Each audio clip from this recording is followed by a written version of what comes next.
Welcome to 2 Hours No Traffic, a New York Philadelphia sports podcast brought to you by Sideline Sports. I almost mentioned my other partner, my other media partner. This is brought to you by Sideline Sports.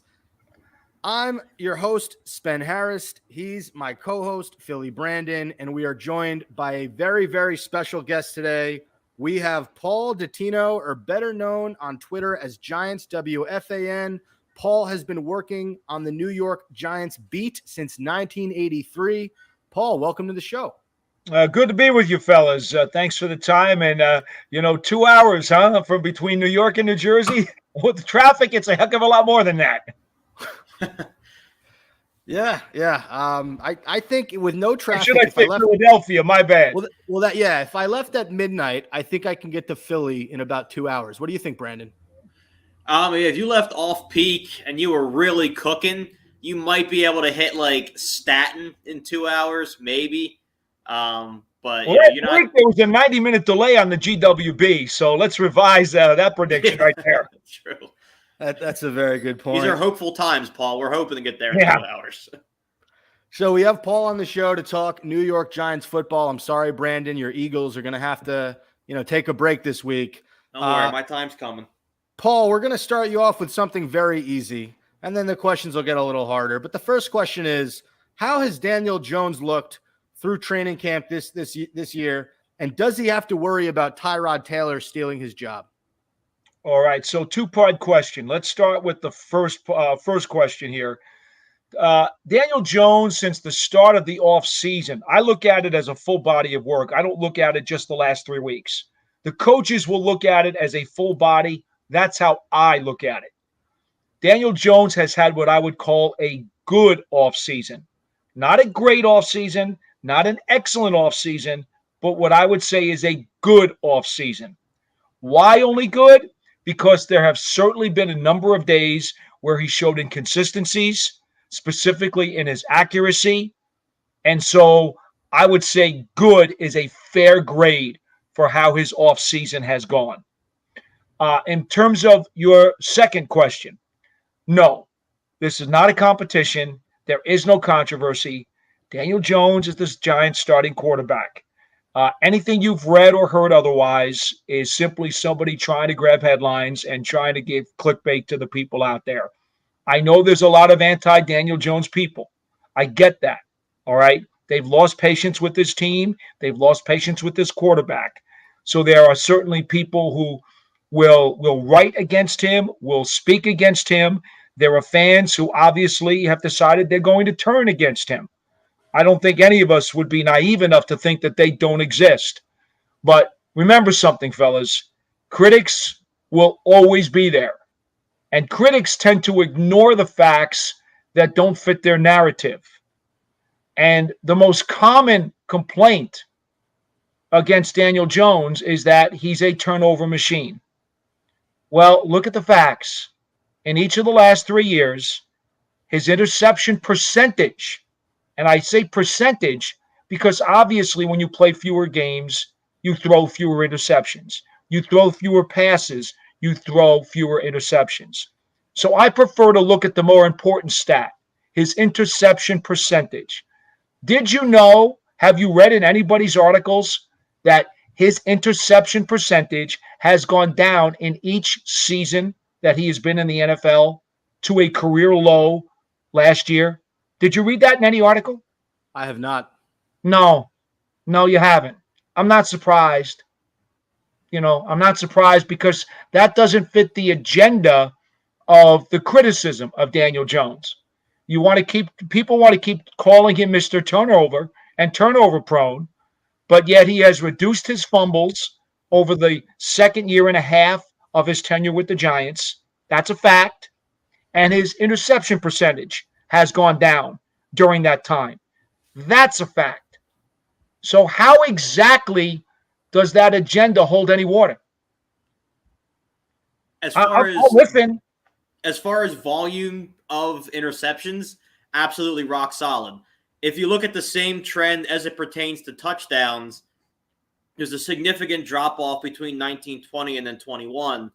in both yards and touchdowns. I mean, could you also attribute that to him being a lot more conservative with the ball than he was earlier on? No, actually, his touchdown percentage suffered dramatically last year, primarily for a number of reasons, but we'll start with the fact that his wide receiving core was an absolute mess.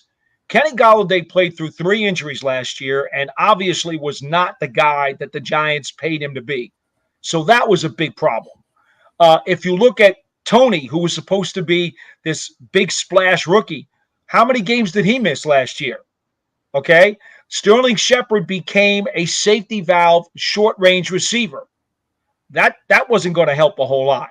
We know that the tight end position has suffered a ton of drops, and we also know that Darius Slayton has not looked anything like the rookie that he was a few years ago when he was really good. Since that time, he has been beset by injuries and has been half the player that he was when he came into the league.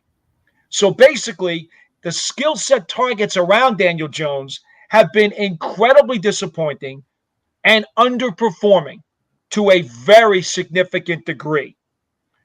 Do I even need to tell you about the offensive line?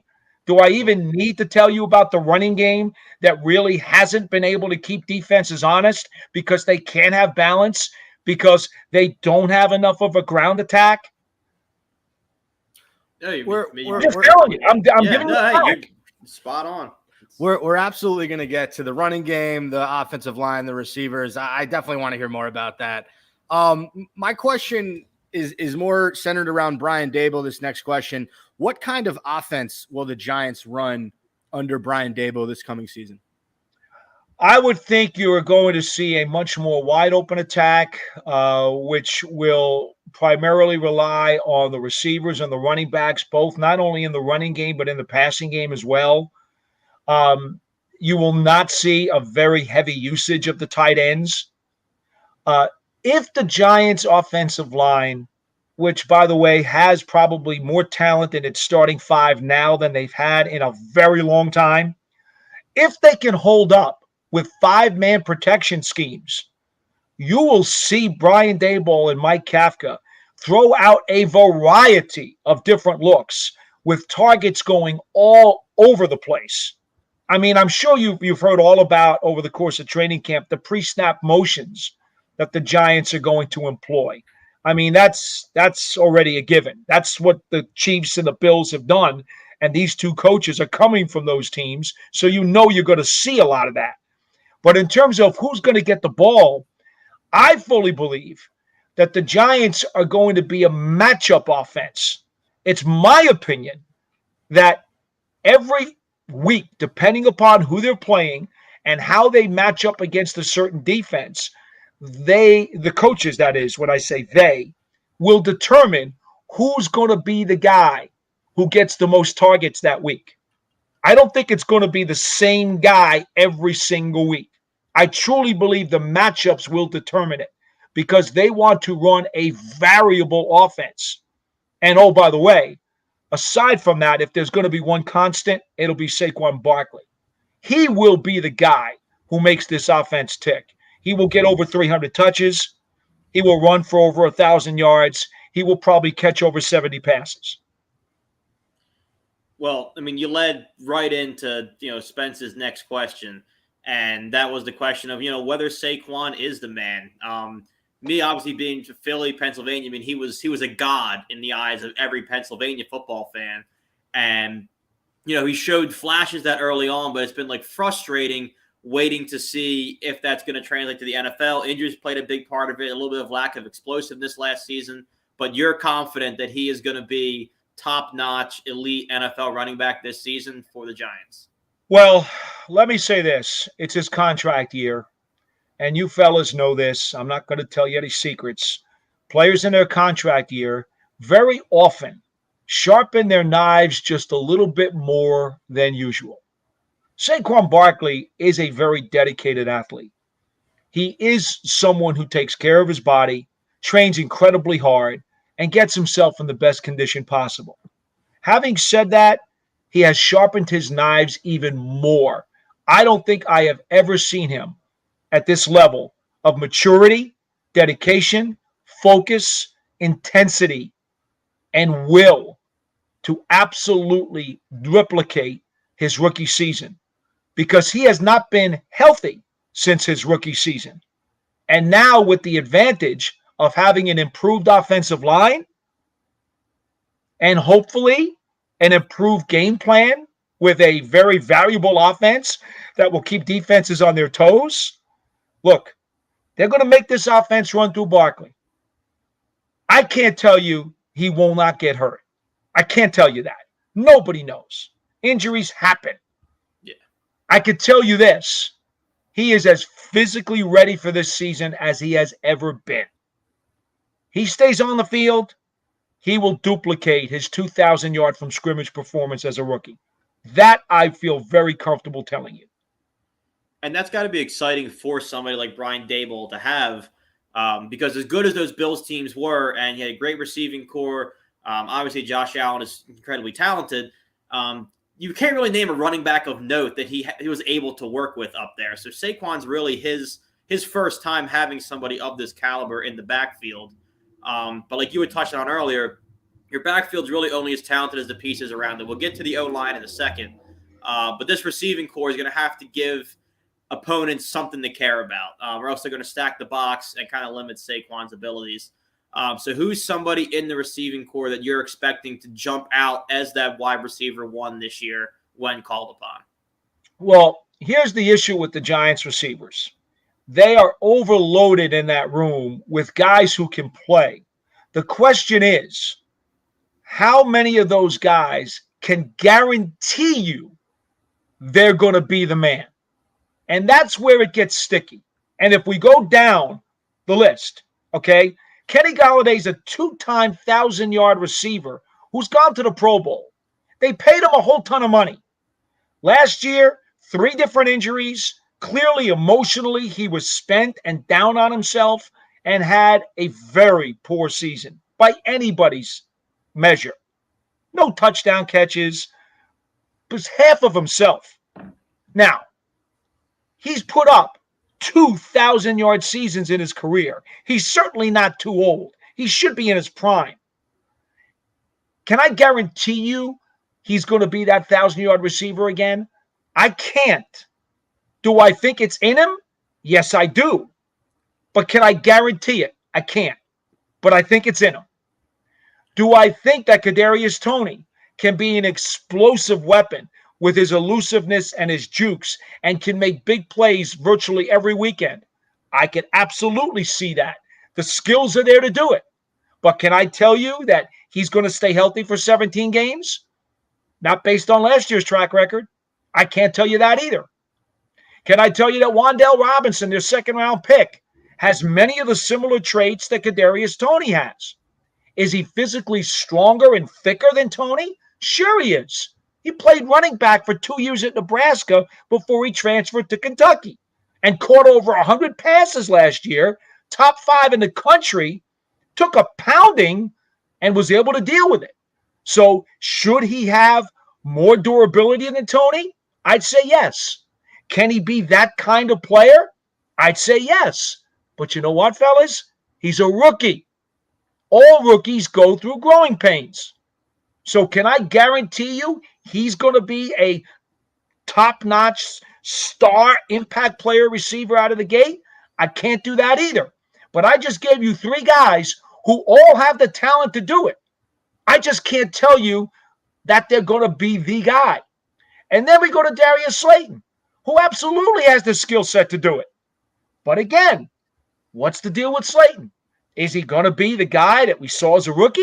Or is he going to be the guy who was a subpar player the last 2 years? Once again, I have no guarantee. But the room has a plethora of talent. They're overflowing. Sterling Shepard, they feel very good about him coming back from the Achilles. I'm hearing more and more he's going to come back sooner rather than later. He's an accomplished wide receiver. We know he can play in this league. You got to feel better, though, being a Giants fan with all – like just hearing you talk about how everybody is all potential with a little bit of follow-through so far. That was, by and large, Stephon Diggs in Minnesota, where he had just immense physical abilities and flashes of greatness. And you saw what Buffalo turned him into, a perennial top 3 wide receiver. So you have to have some hope that the Daboll effect will apply to some of these physically gifted but inconsistent young guys you were just kind of talking about. I don't think there's any doubt. See, so that's why I answer your question as a double-edged sword. Do I think the Giants have talent in the room? I think the Giants' 2 deepest positions right now in terms of pure talent are wide receiver and running back.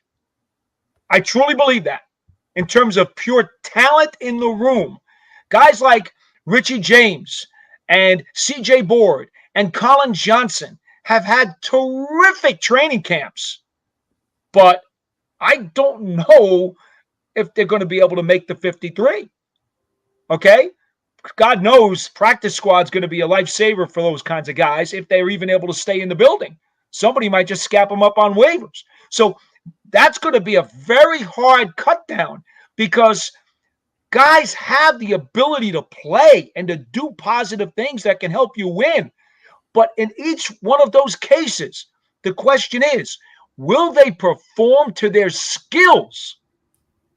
And each one of them has a reason where you could identify that says they won't. And that's what makes it so tricky because the talent is there. And it's there at running back, too. Behind Saquon Barkley, Matt Breida is a quality number 2 back. And they've got young fellas in Gary Brightwell, Jayshon Corbin, and Williams, Antonio Williams, who they brought down from Buffalo. I believe he was the first free agent that Shane and Daboll signed when they came down from the Bills. They absolutely love this kid. And have been running up a storm during the course of training camp. I think that's a hell of a room with a lot of talent in it. We talked about the quarterback. We talked about the running back. We talked about the pass catchers.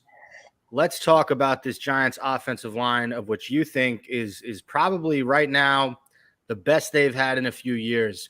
What is your confidence level right now, Paul, from 1 to 10, 10 being the highest, 1 being the lowest, that this Giants O-line will hold up for Daniel Jones and this offense this year? The key word for me, and I learned this a long time ago from Bill Parcells when he was head coach as I started my career doing this. Bill always used to tell us what you want, the minimum requirement for any unit is that they've got to be functional. Now, what did Bill mean by that? He always said to us, I need to know that my weakest link in the unit is still good enough that I can run any play out of my playbook. The guy doesn't have to be an all-pro. He doesn't have to be a star. He just has to be able to run the play that I give him and give us a chance to make the play succeed. If the guy isn't functional, which, as quite frankly, they've had a lot of guys on that offensive line who haven't been functional in the last several years, what you will see are constant failures, and you will see chapters removed from the playbook because you know you can't run them. Make sense? Okay. So I think this offensive line, at its bare minimum, is going to be functional across the board, from left to right. Functional, if not better than functional, when you consider the 2 tackles, Andrew Thomas and Evan Neal, the 2 first-round picks. And that's my best answer to you. I can't tell you they're going to run for 150 yards a game. I can't tell you they're going to throw for 400 yards a game. I can't tell you they're going to score 30 points a game. I can't tell you that, and I won't tell you that. But do I think that the line will be functional enough that the Giants can run their full playbook and have a chance to have those plays succeed? I say yes. All right, you've convinced me. I'm going to give them a 7 out of 10. That's my prediction based on that analysis. And that's fine, and I would feel a lot more comfortable. I think that's a fair number. I would even feel I could go closer to 8 if Shane Lemieux did not get hurt. Yeah, hurt his toe and his foot the other night against the Patriots. He's out indefinitely right now, and I like him a lot. He's a Richie Seubert kind of player, the kind of guy who you can really win with because he scraps and fights. Right now, it looks like either Azudu, the third-round pick out of North Carolina, who they love, but throwing a rookie in there could be a little risky. Yep. Or they got to throw Bredesen in there. That Bredesen did not have a good season last year. If you watched him play, it was a very, very difficult year for him. I think he's better off as a backup center than he is actually playing starting guard. But they may not have a choice. I think Azudu is really the guy with more upside. I just don't know as a rookie how many mistakes he'll make. That's, again, if Lemieux turns out to be out for an extended period of time instead of something short. That's going to be the thing that reduces maybe my 8 or 7.5 down to a 7. Because I think the rest of the line looks like it's going to be foundationally very solid. All right. Well, we can shift to the defensive side of the ball now and talk about the Giants' first-round pick, Kayvon Thibodeau. Talk to me and Brandon about the type of training camp this kid is having, and does he have the potential to be a Rookie of the Year candidate this year? I think that Thibodeau, and I haven't actually asked him, does he like the H or does he prefer it to be silent? I need to do that.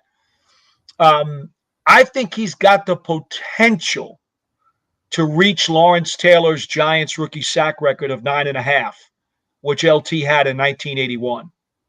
He has incredible get-off speed at the snap, which is only bettered, in my opinion, by Osi Umenyiora. Osi had the greatest get-off at the snap of any edge rusher I have ever seen in terms of his cat-like quickness. Okay? I'm not saying that he was a better player than Lawrence Taylor. I'm not saying anything of that nature. What I'm saying is getting off at the snap, just absolutely unbelievable, almost inhuman. Kayvon Thibodeau is a lot like Osi, and that gives a pass rusher so much of an advantage when he's going up against these guys trying to block him. What I've seen in training camp, that get-off is giving guys some fits. The other day at practice, during the team drills 11 on 11, I credited him with 3 sacks, okay, in a practice. That's the kind of guy he can be.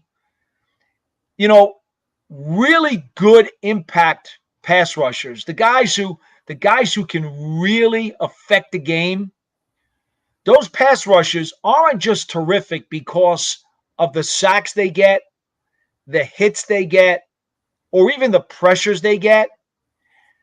They're so good at what they do that just the very threat of them coming across the line of scrimmage can force an offense into making a mistake.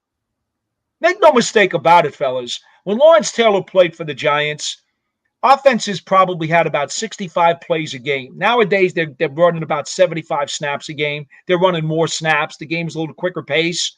In those days, it was about 65 snaps a game. Lawrence did not make 65 tackles a game. He did not make 65 sacks a game. He did not have 65 hits a game.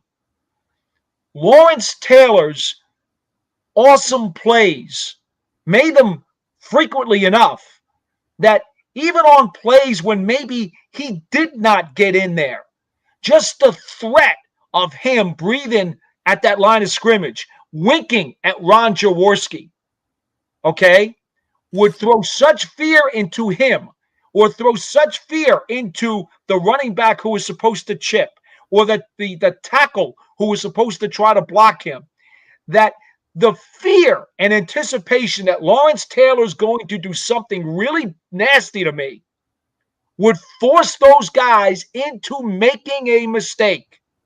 That's what the great ones do.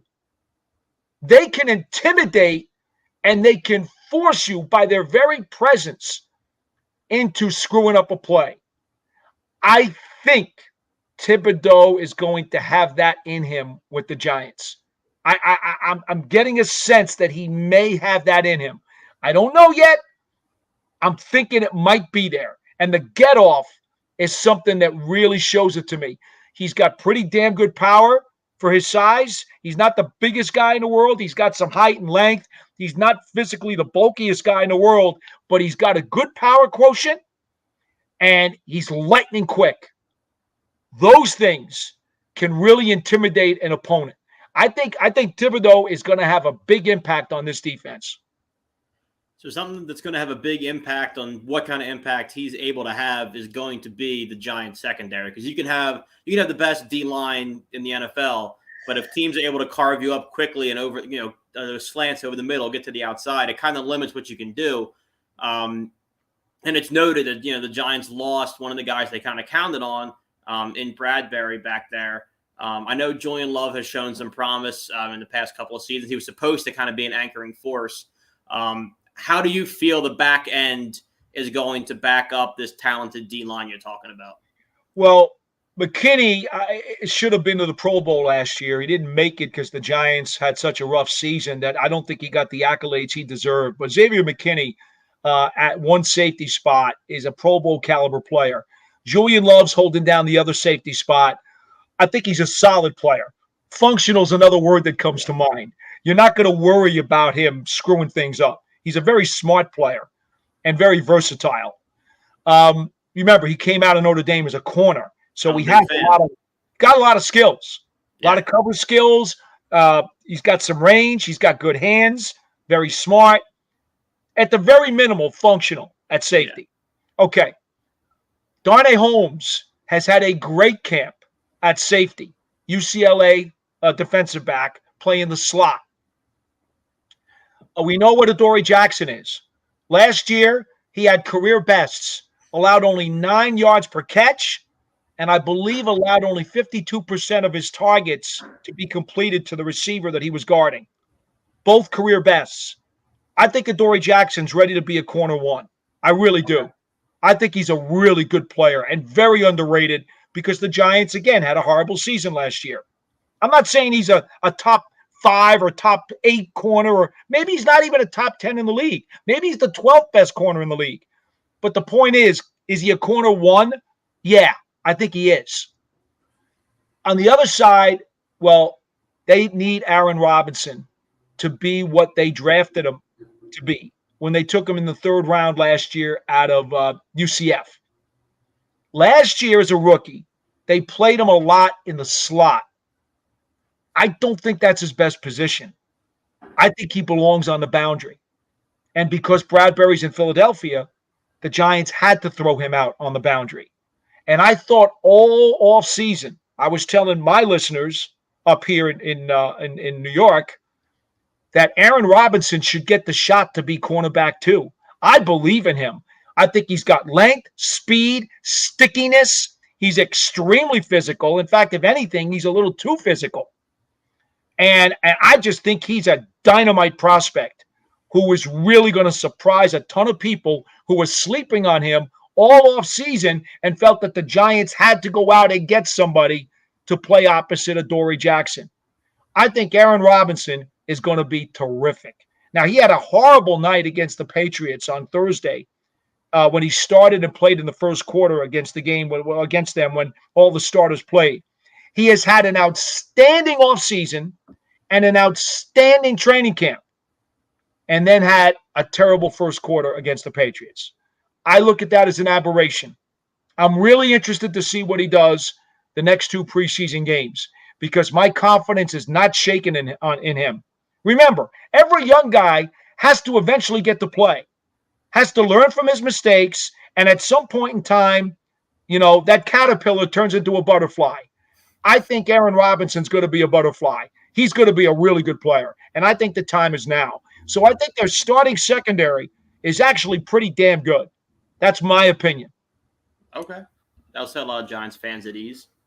Yeah, that was an amazing rundown of basically the entire offense and defense, minus the linebackers, but we can get to them next week. Paul, thank you so much for coming on the podcast. This was a really fun interview. And I hope Giants fans and Eagles fans, for that matter, because you Eagles fans, you got to do your research. I think everyone's going to like this one. So, Paul, where can everyone follow you on Twitter? And is there anything that you'd like to plug as far as shows that you host and produce? Well, Giants WFAN on Twitter is where you guys can find me. I'm I'm all over that every day at practice. On game days, I don't do too much with the Twitter page because I'm doing radio pre and post game show during the preseason and sidelines during the preseason. And then during the regular season, I got TV post game stuff to do. So I got a lot going on during the course of game day. So I don't do a lot of Twittering on game day. And I apologize to fans, but I got other stuff that's more important than Twitter. Busy man. In radio, you can only do one at once. You know what I mean? So, but that's, and of course on WFAN, we got all kinds of things planned for the season, our coverage. And, we're not ready quite to release that yet until we get closer to week number 1 against the Titans. But if you just stay with the Twitter page, you can get all the info there. And, of course, you guys can always catch me on Big Blue Kickoff Live, the weekday daily show on Giants.com.